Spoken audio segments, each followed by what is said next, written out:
श्रीमंत राजे, तुम्ही उघड उघड त्या दीपकच्या प्रचाराला जावा. मग मी पण बघतो तुम्ही आमदार कस काय राहता. मी होताना आता मगाशी रणजित नाईक निंबाळकरांनी सांगितलं की बाबा आता आम्ही सचिन पाटलांना उमेदवारी दिलेली. शेतकरी आहे, डाळिंबाचा धंदा चांगला होता, आता काहीतरी सीताफळ केलेली आहे. शेतकरी असल्यामुळं मागचा होता ती शिक्षक होता. 15 वर्ष शिक्षकांनी इतकं शिकवलं की डोकं पार जाम झालं. काय कळलं सुचलंच आता काही. आता बास त्या बिंदूचा चेंदा बेंदा झालाय. आता शेती, आता शेतकरी. त्याच्यामुळं त्या शेतकऱ्याच्या घड्याळाच्या चित्राच्या शेजारचं बटन तुम्ही दाबायचं. मी काम करताना कधीही भेदभाव केला नाही. मी दीपकला पण 15 वर्ष मदत केली. त्याला खासगीत विचारा. त्याला मान सन्मान दिला. तालिकेवर पण त्याला बसवायच्या करता नाव द्यायचो. तुम्ही बघायचं तो तालिकेवर बसायचा. कारण शेवटी सगळ्यांना आपण घेऊन गेलं पाहिजे. आणि 2029ला पुन्हा मतदारसंघाची फेररचना होणार आहे. त्याच्यामुळं मतदारसंघ आरक्षण बदलली जातील. वेगवेगळे कुठेही आरक्षण त्या ठिकाणी पडतील. तो पुढचा काळ आहे. आता हा चांगल्या पद्धतीने काम करेल. बोलतो चांगला, निर्व्यसनी आहे.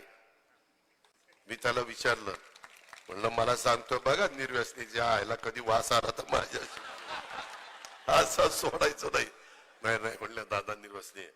रणजित सिंहने पण सांगितलं दादा बस बस उभा केलाय आता जरा बस.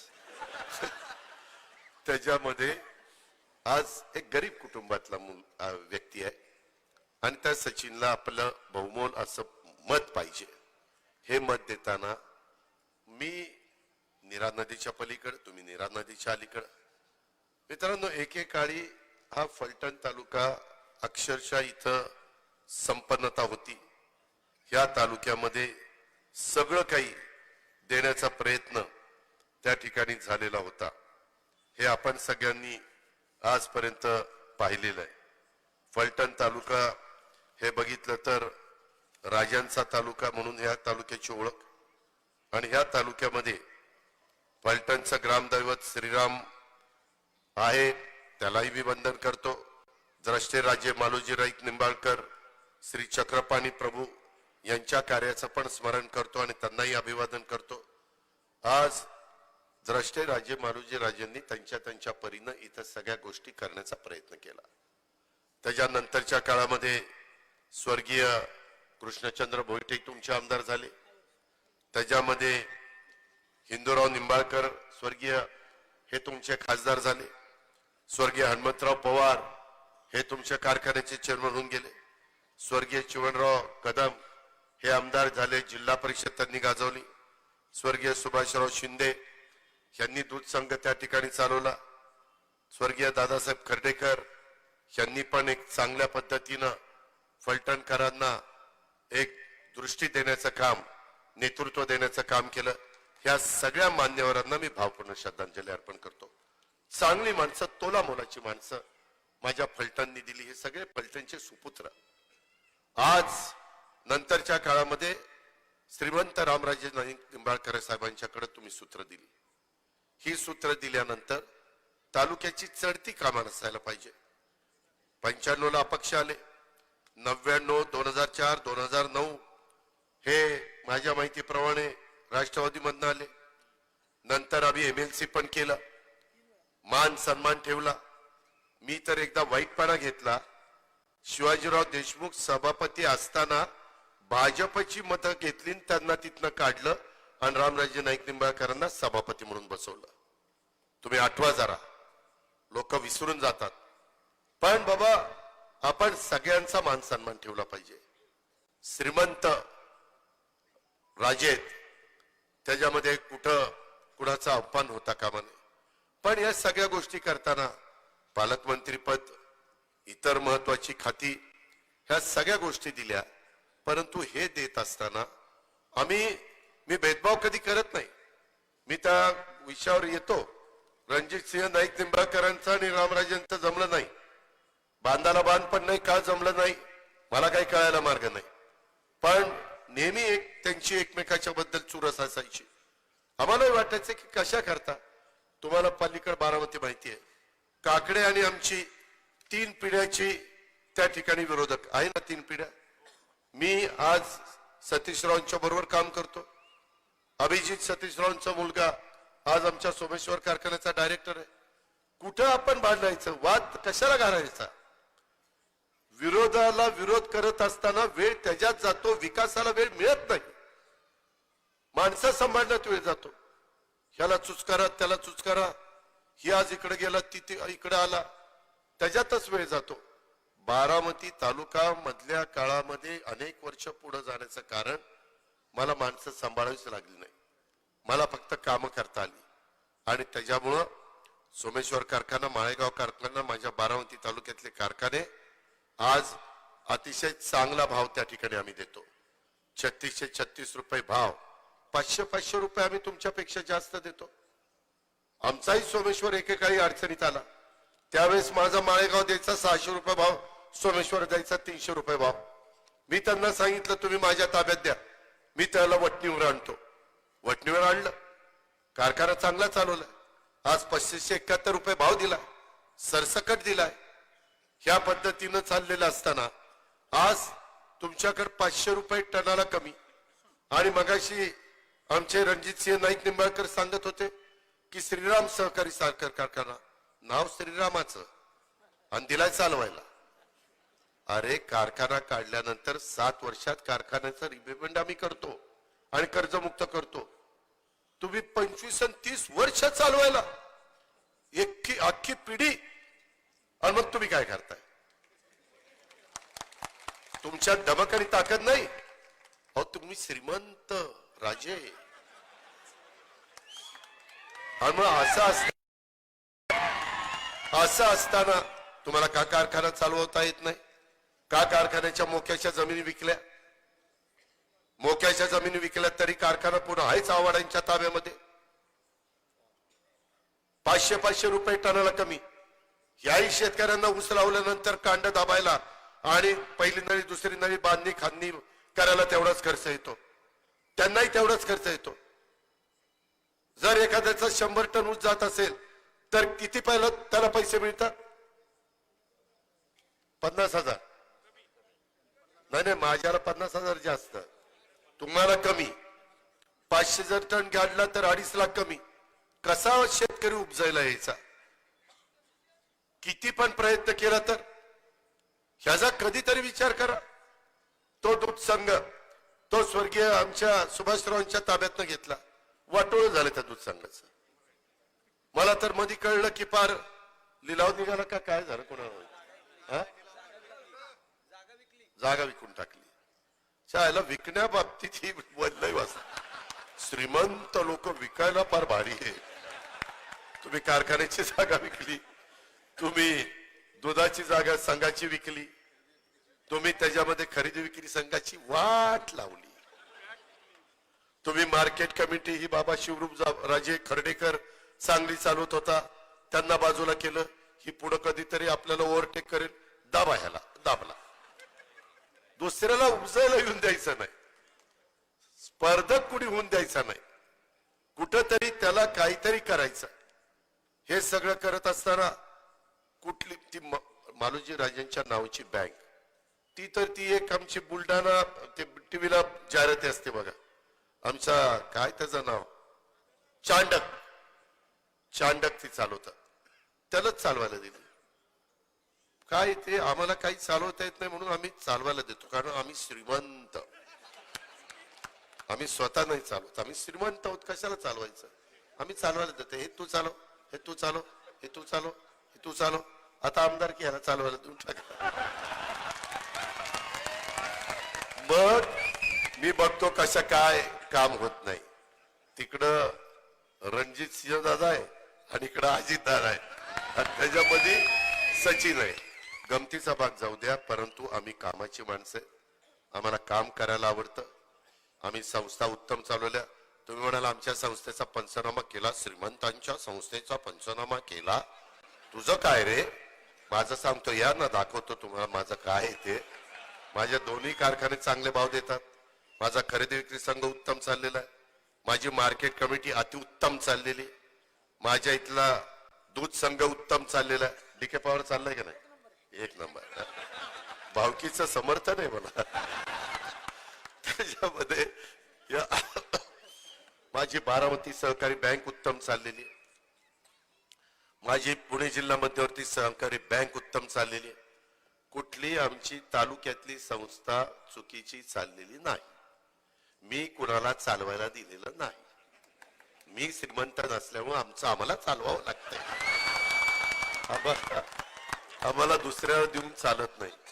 आणि मला एकदा त्यांना सांगायचं की बाबा तुम्ही अजून राष्ट्रवादी काँग्रेसमध्ये श्रीमंत राजे, तुम्ही उघड त्या दीपकच्या प्रचाराला जावा. मग मी पण बघतो तुम्ही आमदार कस काय राहता. मी त्याच्यामध्ये ऍफिडेव्हिटच मी करणार आहे, कारण पक्षाचा जे काही नियम असतो, पक्षाच्या शिस्त कुणाला मोडता येत नाही. त्याच्यामुळं श्रीमंत राजे बैठका घेऊन दरवाजे लावून चर्चा करतायत, हे शोभत नाही आपल्याला.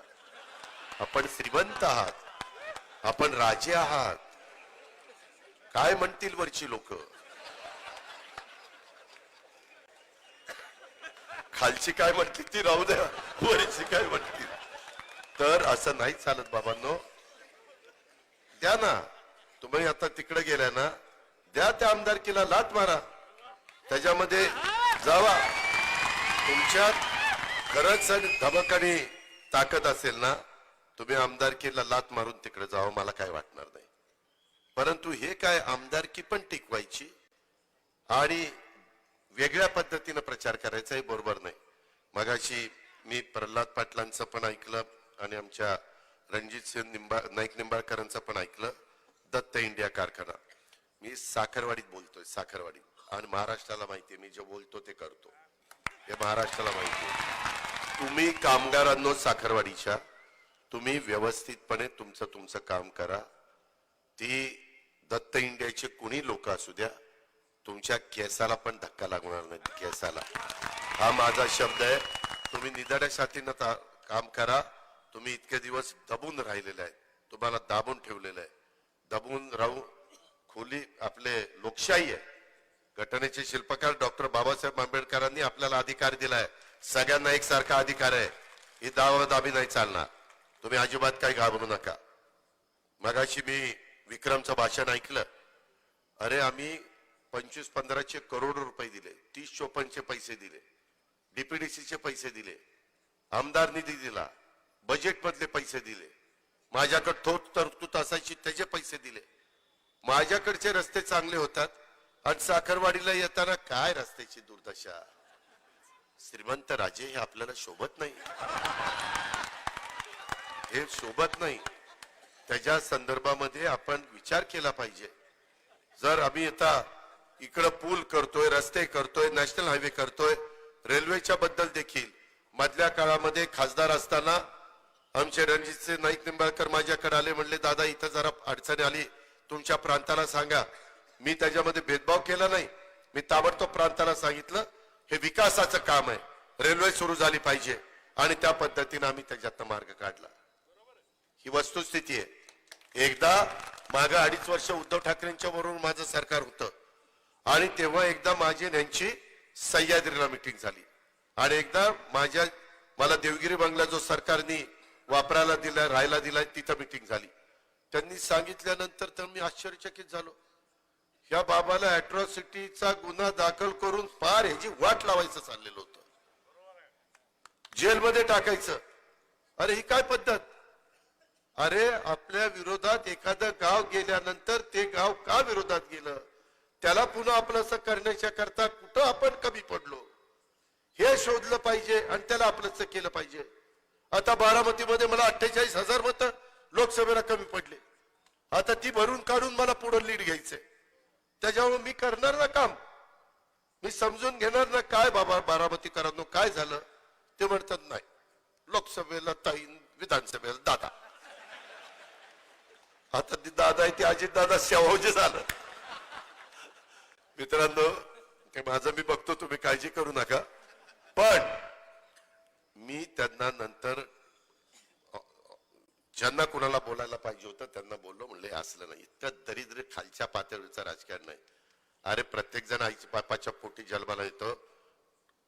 नियतीचं काळाचं बोलावणं आल्यानंतर इथल्या प्रत्येकाला जायचंय, कुणी इथं थांबायला आलेलं नाहीये.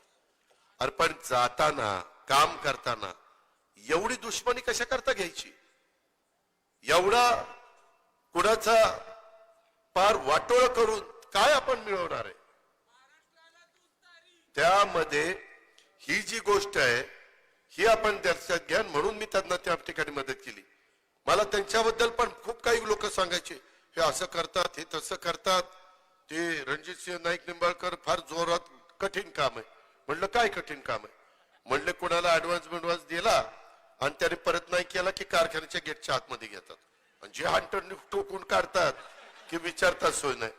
आणि मी नंतर माहिती घेतली की बाबा ते सगळं करताना आमच्या जिजामाला नाईक निंबाळकरच ते कारखाना बघतात. बरोबर ना? आता ह्या कधी हंटर घ्यायच्या आणि कधी कुणाला काय करायच्या? ह्या पार तर म्हणते, अरे बाबा रे, तू माझे पैसे घेतले, देऊन टाक रे. हे काहीतरी कुणाच्या तरी बदनामी कशाला करता? फेक नेरेटिव्ह कशाला सेट करता? उगीच आपला विरोधक म्हणून त्याला अशा पद्धतीनं बदनाम करण्याचं काम मी पण करू नये, तुम्ही पण करू नये, श्रीमंत तुम्ही पण करू नये. हे आपण सगळ्यांनी ध्यानामध्ये घेतलं पाहिजे. आणि म्हणून हे दत्त इंडिया असेल, बाकीच्या सगळ्या गोष्टी असेल. मगाशी मला येताना कमिन्सची तर बातमी ऐकून मी हादरूनच गेलो. कमिन्सची मुलं, ते इथल्या अधिकाऱ्यांची मुलं माझ्या इकडे शाळेला येतात. बारामतीला बस येते, त्याच्यामध्ये 12,000 रुपये तिथल्या हे कमिन्सचं कुणी कामगार आहेत करायचं. कमिन्स त्याला किती पगार आहे? ए असला तर उभा राहू, कुणी देता का उभे राहू? मला सांगितलं की त्यांना 12, 13, 14, 15 देतात. 8 किती?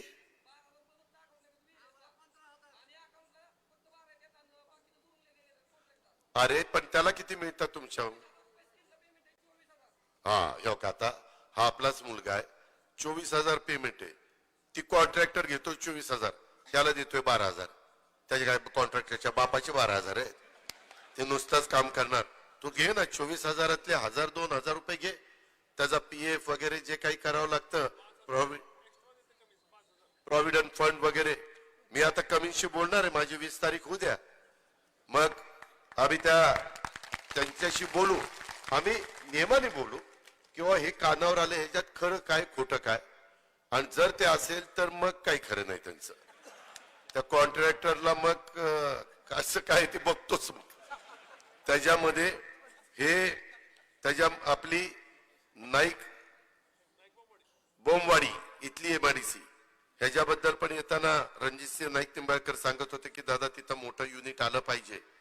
ते जरूर आपण एकदा सरकार असल्यानंतर आपण कुणालाही शब्द टाकू शकतो, आम्ही तुम्ही या इथं, आम्ही इन्सेंटिव्ह देतो. आणि तो इन्सेंटिव्ह का देतो तर तुम्ही आमच्या भागामध्ये येताय, इथल्या मुलांना मुलींना त्याच्यात रोजगार मिळणार आहे, डायरेक्ट इनडायरेक्ट फायदा होणार आहे. त्या पद्धतीनं रणजितसिंह नाईक निंबाळकर, तुम्ही, आम्ही, सचिन, सगळे बाकीचे सहकारी मिळून मार्ग काढू. त्याबद्दल आपण काळजी करू नका. दारूच्या बद्दल बोललोय. जिल्हा बँकेचा इथं चेअरमन बसलेत नितीन पाटील.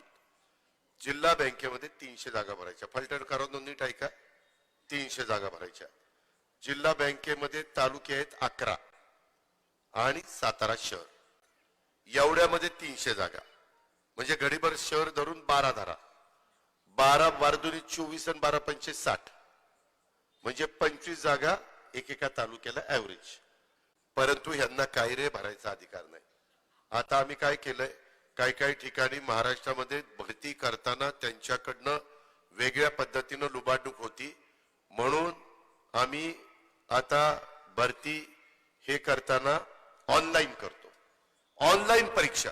नीट ऐका फलटणकरांनो, आता काहीतरी असं सांगितलं जातं त्या 300 जागा भरायच्यात आणि सगळ्या मीच भरणार आहे आणि तू आमचं काम कर, तुझं पोरग चिटकवतो, तू आमचं काम कर, तुझं चिटकवतोय. अरे कुठे चिटकवतो? काय चिटकवतो? काय ती चिकटपट्टी आहे चिटकवतो? त्याच्यामध्ये हे सगळं करत असताना त्यामध्ये 90 मार्क मी चेअरमनच्या देखत सांगतोय, 90 मार्क आहेत. ते आम्ही 2-3 कंपन्या ठरवलेल्या आहेत, त्यांना पेपर ते काढणार, त्यांच्याकडे भरतीची परवानगी. 10 मार्क कुणाला ठेवले? त्याच्यामध्ये प्रकल्पग्रस्त असेल तर त्याला 1 का 2 मार्क आहेत. तो ग्रॅज्युएट असेल डबल तर त्याच्यातनं 1 का 2 असे मार्क आहेत. त्याचं क्वालिफिकेशन कसं आहे त्याच्यावर त्याचे मार्क वाढतात. 10तले 5 मार्क तर असेच त्याला त्याच्या असेल तर मग वाढतील, आणि फार तर फार 2-4 मार्क अगदी डायरेक्टरला कदाचित देता येतील, नाहीच देता येणार, पण ही परिस्थिती आहे. त्याच्यावर ऑनलाईन भरती आहे, काही त्याच्यात फसू नका. मी खोटं बोलणार नाही. मी राज्य सरकारचा उपमुख्यमंत्री आहे. सहकार खातं माझ्या सहकारी दिलीप वळसे पाटील साहेबांच्याकडे आहे. त्याच्यावर मी कदापि तुम्हाला चुकीचं सांगणार नाही, आणि ह्या पद्धतीनं ती 300ची भरती होणार आहे. त्याच्यामध्ये ही निवडणूक तुमच्या फलटणकरांचं भवितव्य ठरवणारी निवडणूक आहे. यामध्ये माझा पूर्व कोरेगावचा भाग, ज्याचा रणजितसिंह निंबाळकरांनी मगाशी उल्लेख केला, नाईक निंबाळकरांनी, की 0.57-52 ते पाण्याच्या बद्दल पण तुम्ही काळजी करू नका. कारण आम्ही दोघं, ते भाजपचे नेते आहेत, मी राष्ट्रवादीचा नेता आहे. त्याच्यामध्ये आम्ही दोघं एकत्र असल्यानंतर काही काळजी करायचं कारण नाही. ते पण काम आम्ही त्या ठिकाणी करू. आम्ही टेंबू, ताकारी, म्हैसाळ, उरमोडी, जे काठापूर ह्या अनेक योजना आम्ही केलेल्या आहेत. अनेक योजना पुढेही आम्ही करणार आहे. ह्या सगळ्या योजना आता आम्ही सोलरवर घेणार आहे. टप्प्याटप्प्यामध्ये तशा प्रकारची तरतूद केलेली आहे. का तर माझ्या शेतकऱ्यांना लाईट बिल भरावं लागू नये, पाणीपट्टी त्यांनी भरावी, मेंटेनन्स खर्च भरावा, म्हणजे त्याचा भार कमी होईल. ही आमची लाईन आहे, ही महायुतीची लाईन आहे. आज मित्रांनो, हे समोरचे लोक काही ना काही सांगतात. परवा तर तुम्ही वाचलं असेल, ऐकलं असेल, साहेबांनी तर एक भाषण करताना बारामतीत सांगितलं, माझी मुदत संपल्यानंतर मी बाजूला होणार आहे, असं त्यांनीच सांगितलं. मी वा म्हणून लिहिलं नाहीये. त्याच्यामुळं साहेब तिथनं बाजूला झाले. ते त्याच्यामध्ये राजकारणामध्ये थोडेसे दूर राहिले तर काम कोण करणार? हाच पठ्ठ्या काम करणार. दुसऱ्याचा घास नाही, घास. तिथं मी सांगतो आपलं नाणं खणखणीत आहे. आम्ही अजून 10 वर्ष काम करू शकतो. ही तर पठ्ठ्या अजून 20 वर्ष काम करत, आणि ही पण म्हणतो मी तरुण आहे, तरुण आहे. तू तरुण नको म्हणून, मी मधल्या वयाचा आहे, मधल्या वयाचा. तरुण म्हणल्यानंतर आमच्या पुढे तरुण बांड येत आहे, आणि तू तर पार आता 100च्या पुढे गेलाय. म्हणजे आपण पाहिलं ना की दुसरा 100 लागला. तशा पद्धतीनं गमतीचा भाग जाऊ द्या. आपण शेतकरी आहेत, त्याच्यामुळे साधारण आपण ती भाषा वापरतो.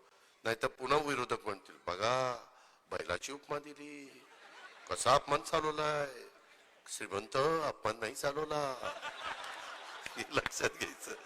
त्यामध्ये ह्या सगळ्या गोष्टी करत असताना आम्ही पण काहींचं भाषणं ऐकलेली आहेत की आता ही बैल म्हातारा झाला, याला बाजार दाखवा, अशी भाषणं काहींनी केलीत. माझ्या ऐकण्यात येत, पण मला त्या खोलात जायचं नाही. ह्या पद्धतीचं आपल्याला चांगलं काम करायचंय.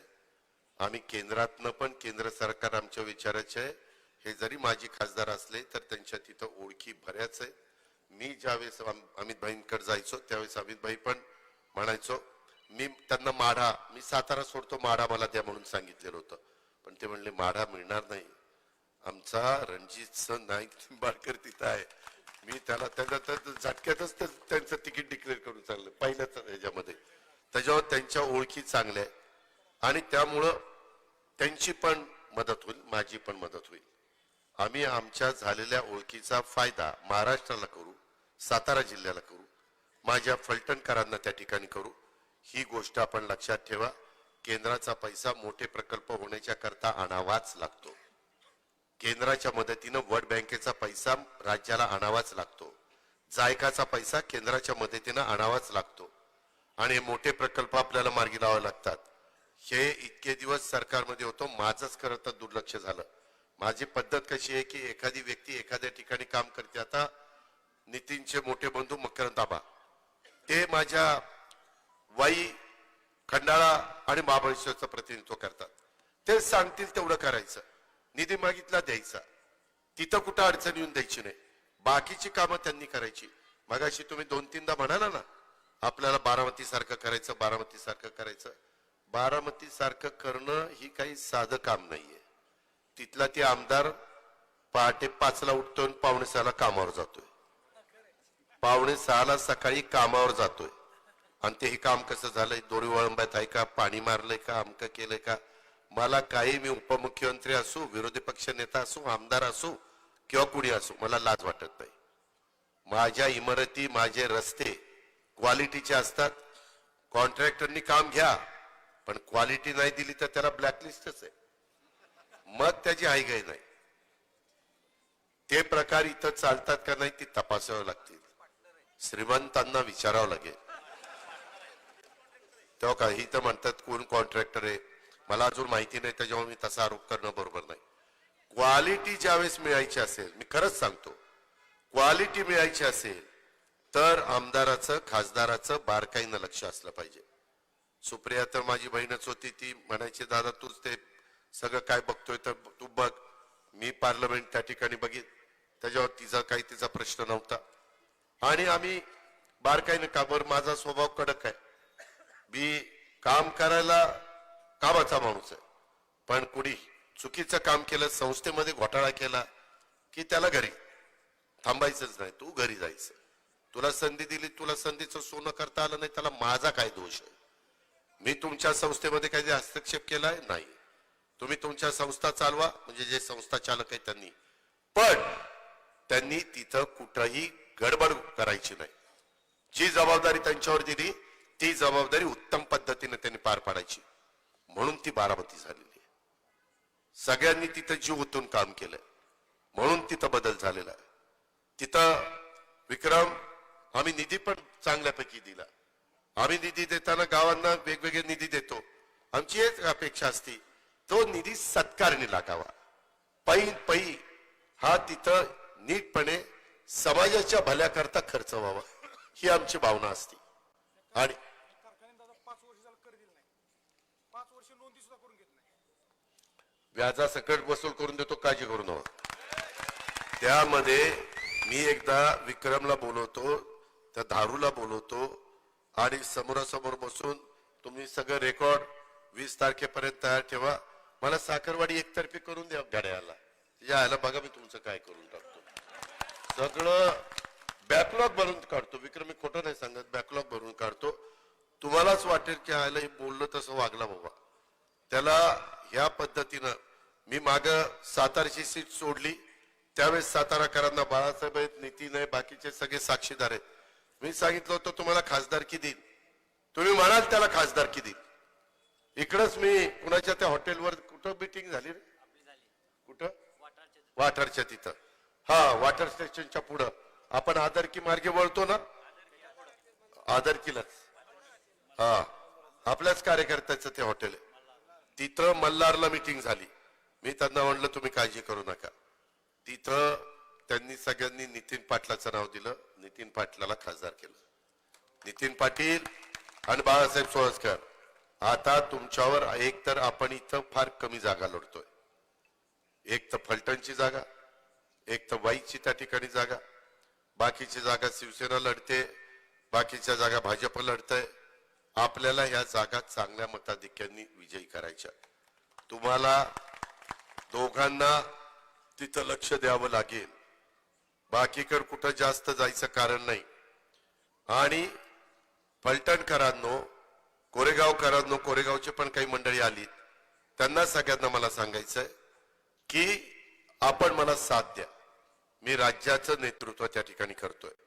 राज्यात आज जे काही लीडर वेगवेगळ्या पक्षामध्ये आहेत त्याच्यामध्ये जी नावं घेतली जातात, एकनाथ शिंदे, देवेंद्रजी आहे, मी आहे, उद्धव ठाकरे आहे, त्याच्या संदर्भात नाना पटोले, बाळासाहेब थोरात आहे, जयंत पाटील आहे, ही 8-10 लोक आहेत ना, ह्याच्यापेक्षा जास्त नाही ना. आणि आपण माझं साताऱ्याच्या बद्दल, मी पहिला पालकमंत्री या जिल्ह्याचा झालो 99 ते 2004. आपण सगळ्यांनी मिळून तर राष्ट्रवादी काँग्रेस पक्षाची ताकद वाढवली. त्याच्यानंतर मी पुणे जिल्ह्याच्या राजकारणाला जास्त लक्ष दिलं. आपल्याला हा स्वर्गीय यशवंतराव चव्हाण साहेबांचा मतदारसंघ आहे. सुसंस्कृत राजकारण कसं करायचं असतं त्याची शिकवण चव्हाण साहेबांनी आपल्याला दिलेली आहे. त्या रस्त्याने गेलं तरच महाराष्ट्राचं बल होणार आहे. दुसऱ्या कुणाचं ऐकून चालणार नाही. आणि काळानुरूप बदल होत असतात. माझी आपल्याला विनंती आहे, माय माऊलींनो लक्षात ठेवा, कुणी काही त्याच्यामध्ये काही आमिष दाखवण्याचा प्रयत्न केला, काही त्याच्यामध्ये अति काही सांगण्याचा प्रयत्न केला तर त्यावर विश्वास ठेवू नका. तिथं ते खोटं बोलतायत, दिशाभूल करतायत, ते घाबरलेले आहेत आणि म्हणून 3 लाख कोटीचं वाटप करायला निघालेले आहेत. एवढे ते करूच शकत नाही. ही आपण गोष्ट लक्षात ठेवा. माझ्या सगळ्या बांधवांना विनंती आहे, साखरवाडीमध्ये एवढी मोठी सभा होईल मला वाटलं पण नव्हतं. त्याच्यामुळे मी थोडंसं विस्तृत बोललेलो आहे. मला कुणाच्या बद्दल आकस आहे, राग आहे अजिबात नाही. परंतु काळानुरूप काहींनी थांबलं पाहिजे. त्याच्या संदर्भात नवीन लोकांना पण संधी दिली पाहिजे. आणि त्याच्यातला नवीन चेहरा हा सचिन पाटलांच्या रूपाने त्या ठिकाणी आलेला आहे. आणि म्हणून माझी तुम्हाला आग्रहाची, नम्रतेची, कळकळीची विनंती आहे, तुमचे जे जे काही प्रश्न आहेत, जे जे राज्य सरकारच्या हातात असतील ते आम्ही तुम्हाला सोडून देऊ. आणि जे केंद्र सरकारच्या हातात असतील, जरी रणजित सिंह नाईक निंबाळकर पराभूत झालेले असले तरी माजी खासदार या नात्याने तिथं जे मंत्रिमंडळ आहे ते सगळं त्यांच्या ओळखीचं आहे. ते आणि मी आम्ही दिल्लीला जाऊन तुमचे केंद्रातले पण प्रश्न मार्गी लावू. दुसरं कुणी मार्गी लावू शकत नाही. तुम्ही ज्यांना खासदार निवडून दिलं तेही तिथं जाऊन मांडू शकत नाही. मला माहिती आहे, मी त्यांच्याबरोबर काम केलेलं आहे. त्यांची कामाची पद्धत मला माहिती आहे. त्याच्यामुळं ठीक आहे, चूक झाली, माणूस चूक करतो, झालं गेलं गंगेला मिळालं, हेही विसरून कामाला लागलेले. तुम्ही आता ती चूक दुरुस्त करण्याची संधी मात्र विधानसभेच्या निमित्तानं तुम्हाला आलेली आहे. जसं माझ्या बारामतीकरांना आलेली आहे तशी तुम्हाला आलेली आहे. तेही चूक दुरुस्त करतील, ती चूक म्हणता येणार नाही, परंतु त्यांनी जे काही केलंय त्याच्यामध्ये आता तिथं आमदार या नात्याने ते मला संधी देतील. इथं तुम्ही सचिन पाटलाला आमदार या नात्याने संधी द्या. हीच आग्रहाची, नम्रतेची, कळकळीची विनंती माझी आपल्याला सगळ्यांना ह्या निमित्तानं आहे. आपल्याला फलटण शहर स्वच्छ सुंदर बनवताना या शहराला ग्रीन सिटी करण्याचा आपला प्रयत्न मी करून दाखवलाय. बारामतीमध्ये या बघा काय केलंय ते. फलटण तालुका दुष्काळमुक्त करण्याचा फलटण तालुक्यातील अद्ययावत शासकीय रुग्णालयाचा उल्लेख मगाशी कोणीतरी केला. ते आपल्याला करता येतं. आपण महिलांचं हॉस्पिटल काढू, आपण आरोग्याची चांगल्या प्रकारची सेवा देऊ. त्याच्या संदर्भात फलटण शहरातील रस्ते खड्डेमुक्त करून बारामतीच्या धर्तीवर फलटणचा त्या ठिकाणी विकास आम्ही लोक करून दाखवू. आम्ही शब्दाचे त्या बाबतीमध्ये पक्के आहोत. तालुक्यातील शेतकऱ्यांच्या करता आधुनिक तंत्रज्ञानावर आधारित शीतगृह निर्माण करण्याचा आणि मतदारसंघातील किसान रेल सुरू करण्याचा देखील आम्ही सगळेजण प्रयत्न करू. आपण काळजी करू नका. कारण माझ्या शेतकऱ्याला इथं होणारी रेल्वे, त्या वॅगनचा उपयोग ह्या शेतकऱ्यांच्या पण मालाला झाला पाहिजे आणि माझ्या फलटणकर बारामतीकरांना या निमित्तानं झाला पाहिजे. ह्या मतदारसंघातील युवकांना एमपीएससी, यूपीएससी अभ्यास करण्यासाठी सुसज्ज अशा प्रकारची लायब्ररी, तसेच कमिन्स मधील युवकांना योग्य मानधन उपलब्ध करून देण्याचा वादा हा देखील मी तुम्हाला या निमित्तानं देतो.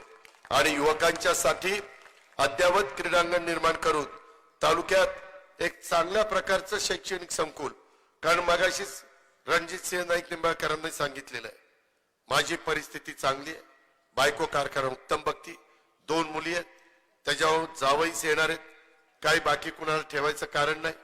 त्याच्यामुळं मी माझं डोकं चालवीन, तुम्ही तुमचे पैसे त्या ठिकाणी द्या, कारण तुम्ही श्रीमंत नाहीये. आणि आपण काही मी CSR मधनं पण त्या ठिकाणी दिली. चांगल्या प्रकारे एक इंग्रजी माध्यम आणि ITIच्या संदर्भात जरा सेंट्रलला कशी जागा उपलब्ध होती ती पहा.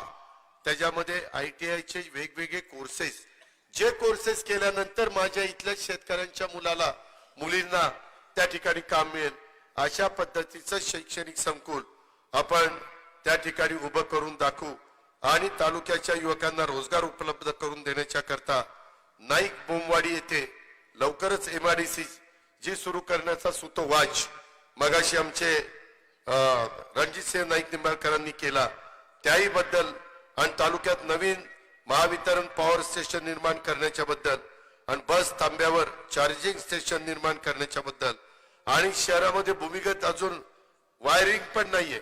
माझ्या इथे सगळे भूमिगत वायर केलेली आहे. त्याच्यातनं तो पुरवठा आपण करण्याचं काम करू. आज माझं बारामतीचं बस स्थानक येऊन बघा आणि काय फलटणचं बस स्थानक आधी ज्या आयला तुम्हाला बस स्थानक करता येत नाही. श्रीमंत कुठं आपण कमी पडला. तुम्हाला चांगल्या प्रकारचं बस स्थानक निर्माण करण्याच्या करता आणि इथं नाट्यगृह काय फलटणला मी खरोखरीच सांगतो तुम्हाला इतकं उत्तम नाट्यगृह करून देतो. तुम्ही ते आणि ते फलटण नगरपालिकेच्या ताब्यात देतो पण अतिशय चांगलं. कारण सांस्कृतिक पण ह्या शहराचं महत्व वाढलं पाहिजे. कला साहित्य संस्कृती ह्या सगळ्याच्या बाबतीमध्ये आपण कुठं मागे राहता कामा नये. सिनेमामध्ये सयाजी शिंदे आमचे स्टार प्रचारक आहे. माझ्या माहितीप्रमाणे सयाजी शिंदेचे कोणी नातेवाईक इथं आहेत. हा गावाशी संबंधित आहे ते माझ्या बरोबर आहे. भाऊ कदम ती पण आपला सेलिब्रिटी आहे. ती आपलं काम करतोय घड्याळाचं. भाऊ कदम माहिती ना कोण.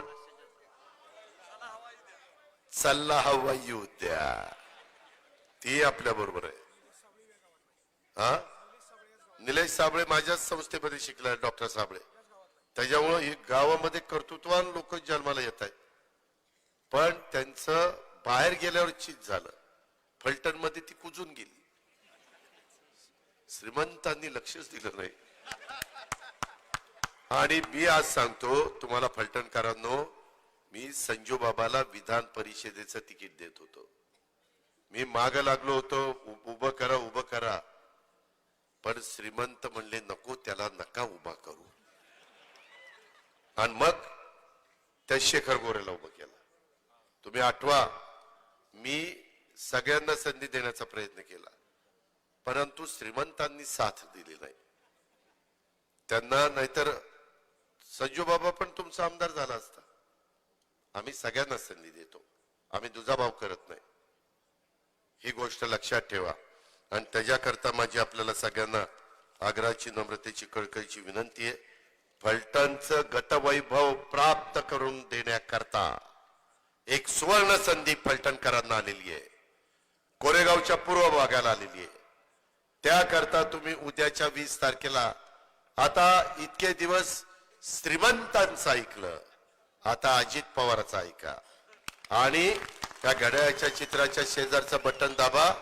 मी तुम्हाला जे काही आता सांगितलं मी रणजितसिंह नाईक निंबाळकरांनी बाकीच्या माझ्या सहकाऱ्यांनी किंवा विक्रमनी किंवा इतर सहकाऱ्यांनी DK वगैरे काही अडचणी मांडल्या. ह्या सगळ्या अडचणी आम्ही ठराविक काळामध्ये मार्गी लावण्याचं काम करू. हे माझ्या मंदिर आहे भवानी मातेच्या साक्षीनं तुम्हाला सांगतो आणि माझे 2 शब्द संपवतो. जय हिंद जय महाराष्ट्र. माझे 2 शब्द नाही माझं लांबलेलं भाषण संपवतो. धन्यवाद दादा.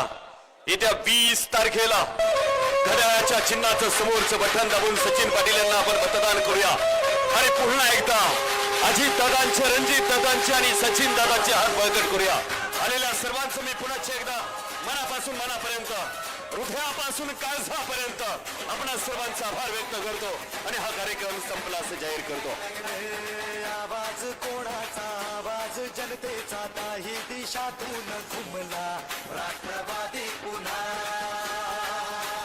प्रगतीच्या वाटेने जाऊ या साथीने एका मुखाने हो बोला राष्ट्रवादी पुन्हा.